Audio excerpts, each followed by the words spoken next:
Hi, welcome back to the Alexander Rock House. I am Lauren. I'm one of the education specialists here at the Charlotte Museum of History. And for today's Family Friday, I wanted to take you out to take a look at the historic home site here and some of the different buildings that make up this space. May is Preservation Month, which means we're talking all about the amazing history that you can find right here in Charlotte, the built environment, the stories that people told, and the lives that they lived here. Charlotte was founded over 250 years ago, which means there's 250 years of stories and buildings that we think are so important to protect. So I'm going to have you guys come along with me, and I'm going to point out a couple of the buildings here on the Alexander home site. So we're going to start walking this way.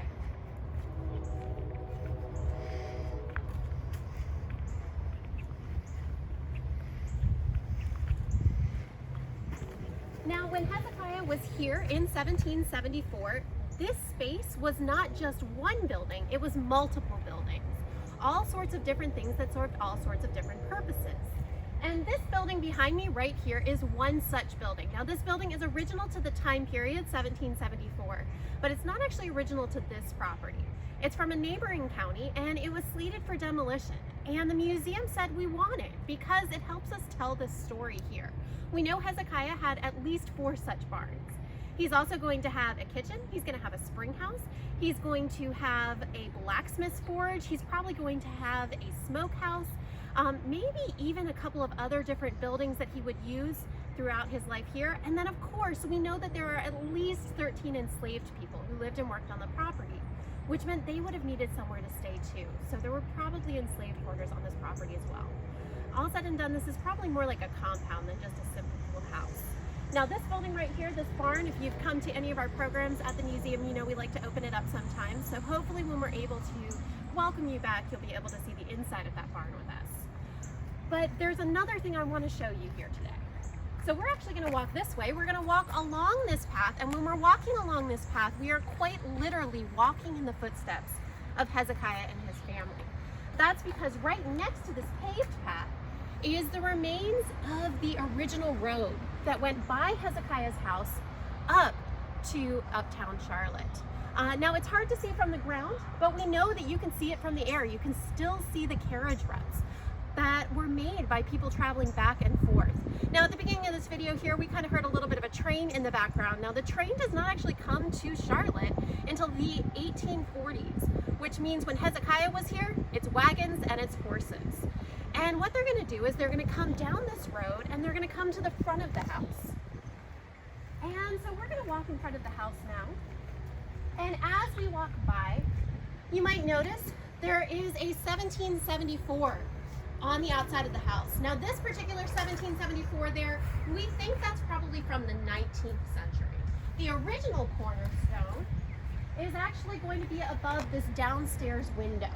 It's in this space right above the window. That right there is actually designed to help take some of the weight of these stones off of those windows. So that curve right there is one of the strongest shapes.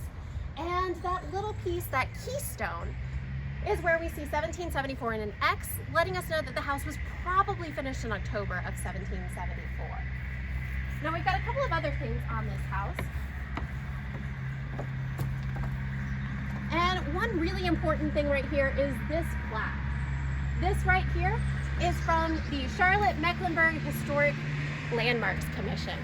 This right here, that little hornet's nest lets you know that this building right here is on the National Registry, that it is a historic site, and that we are actively working to preserve and protect this building. Now, there's tons of these different historic landmarks all throughout Charlotte.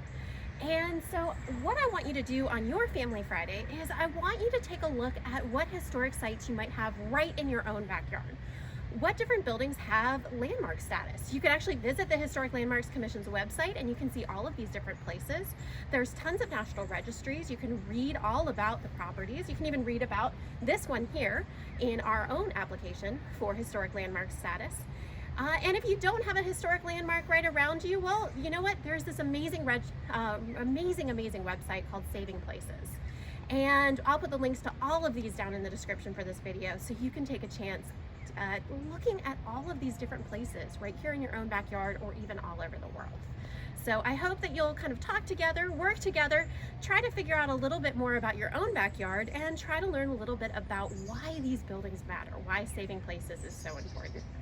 So thank you so much for joining me this morning. I hope you have a wonderful Friday, and we hope that we'll be able to welcome you here back so you can walk along this path and you can see this building soon.